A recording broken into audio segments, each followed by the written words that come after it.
भाग एक भोला और उसकी बकरी मुन्नी। धनौरपुर गांव बिहार का एक छोटा सा मगर बहुत मशहूर गांव था। वहां हर आदमी अपनी किसी न किसी खासियत के लिए जाना जाता था। कोई पहलवान, कोई कवि, कोई जादूगर, कोई बटेसर भगत। लेकिन उस गांव में एक सबसे निराला इंसान था, भोला। भोला की उम्र कोई 28 से 29 की होगी। लंबे चौड़े शरीर पर गहरे रंग की त्वचा, सिर पर बिखरे बाल और चेहरे पर हमेशा एक भोली मुस्कान। गांव वाले उसे दुलार से भोला भंडारी कहते थे। भोला पढ़ाई लिखाई में कच्चा, लेकिन दिल का पक्का था। उसका सबसे प्यारा साथी था उसकी बकरी, जिसका नाम था मुन्नी। मुन्नी भी कुछ कम नहीं थी। सफेद झब्बेदार बाल, माथे पर भूरी धारी और गले में टनटन करती पीतल की घंटी। जब भी मुन्नी खेतों में दौड़ती, उसकी घंटी की आवाज पूरे गांव में गूंज जाती। भोला अपनी बकरी को बेटे बेटी से भी ज्यादा मानता था। रोज सुबह 5 बजे उठता, मुन्नी को नहलाता, उसके गले में नया हार पहनाता और उसे लेकर पोखर किनारे घास चराने निकल पड़ता।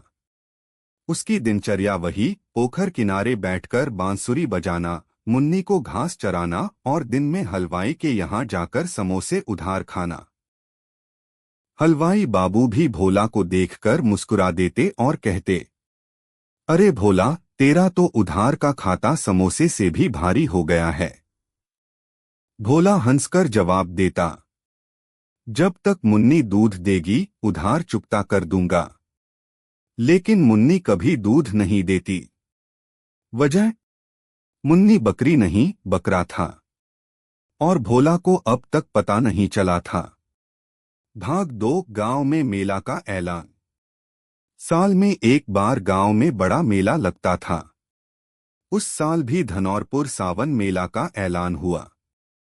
मेला में झूला, मौत का कुआं, जलेबी समोसे और कुश्ती मुकाबला होता।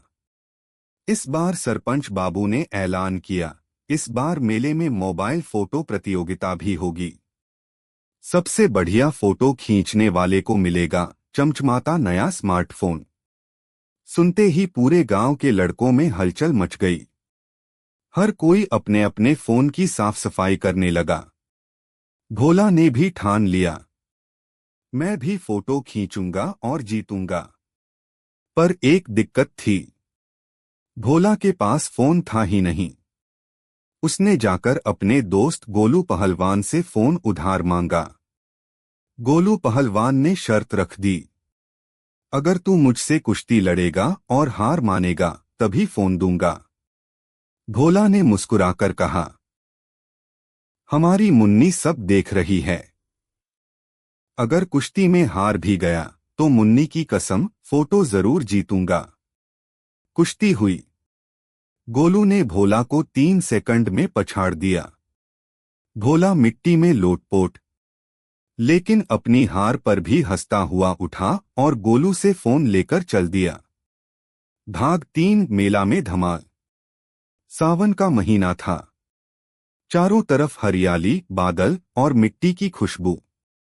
मेला मैदान सज-धज कर तैयार। औरतें रंग-बिरंगी साड़ियां पहनकर आईं, बच्चे गुब्बारे लेकर भाग रहे थे। मौत का कुआं, जलेबी की दुकानों की खुशबू और गांव के पंडित जी अपनी बूढ़ी साइकिल लेकर पूजा पाठ के सामान के साथ। भोला भी अपनी मुन्नी को सजाद जाकर लेकर पहुंचा। मुन्नी के गले में फूलों की माला, पीठ पर नया चादर और घंटी टनटनाती हुई।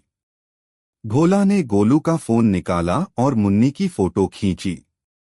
पहली फोटो खींचते ही फोन की बैटरी डाउन। भोला बौखला गया। आसपास देखा, तभी सरपंच बाबू मोबाइल लेकर सेल्फी ले रहे थे। भोला दौड़कर बोला, सरपंच बाबू, एक फोटो खींच दीजिए न। सरपंच ने कहा, ले आ अपनी बकरी। भोला ने मुन्नी को खड़ा किया। सरपंच ने जैसे ही कैमरा ऑन किया, तभी मुन्नी उछली और सरपंच बाबू का मोबाइल मुंह में दबाकर भाग गई। पूरे गांव में है गई। लोग दौड़ पड़े। सरपंच भोला, गोलू, हलवाई और बच्चे सब मुन्नी के पीछे। मुन्नी कभी झूले के नीचे, कभी जलेबी की दुकान, कभी मंदिर के पीछे। आखिरकार मुन्नी ने मोबाइल गिरा दिया। मोबाइल की स्क्रीन चटक गई।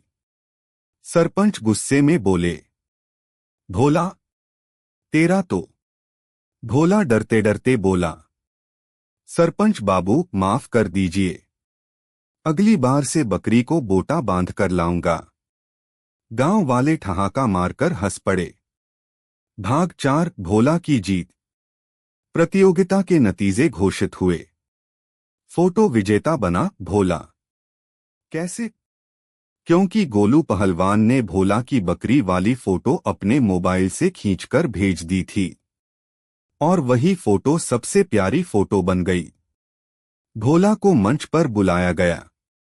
सरपंच बाबू ने हंसते हुए मोबाइल भेंट किया और बोले, भोला, तेरी बकरी ने मोबाइल छीन तो लिया था, अब ले नया मोबाइल, पर बकरी को संभाल के रखना। भोला खुशी खुशी मोबाइल लेकर बोला, अब मैं भी वीडियो बनाऊंगा, यूट्यूब चैनल खोलूंगा, मुन्नी वर्ल्ड। सब्सक्राइब करिएगा। गांव वाले फिर हंसने लगे। भाग 5, मोबाइल का हश्र और मुन्नी का सच। कुछ दिन बाद भोला वीडियो बनाते बनाते मोबाइल लेकर पोखर किनारे गया। अचानक मुन्नी ने फिर झपट्टा मारा और इस बार मोबाइल पोखर में गिरा दिया। भोला उधार लेकर मोबाइल बनवाने गया। दुकानदार ने बताया, भोला भाई, तुम्हारी मुन्नी बकरी नहीं, बकरा है, इससे दूध की उम्मीद मत रखना। भोला अवाक रह गया। धत्त तेरी की, अब तक तो मैं इसे बकरी समझता रहा।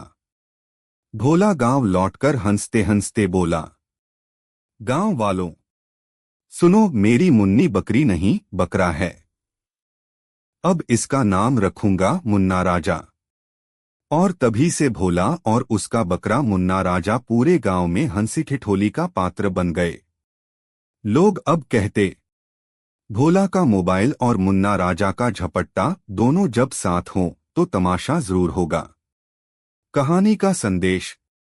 हंसी मजाक भरी इस कहानी से यही सीखने को मिलता है कि जिंदगी में कभी कभी बेवकूफियां भी बड़ी खुशी दे जाती हैं और भोलेपन में भी अपनी अलग मिठास होती है।